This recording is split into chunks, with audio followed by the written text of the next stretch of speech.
للصفا سيد الأنبياء مشعل في الوفا كاستفيد فيه لليتامى دفاع مصطفى منبع للصفا سيد الأنبياء مشعل في الوفا كان في يكفيه لليتامى دفاع حن قلبي له فاض شوق. Assalamu alaikum wa rahmatullahi wa barakatuh.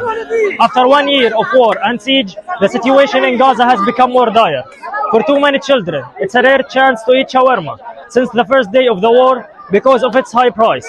So today is Friday, the 11th of October. We are FGRF team in the south of Gaza Strip, specifically in Az-Zawaida, working to distribute shawarma to displaced children and draw the smile on their faces.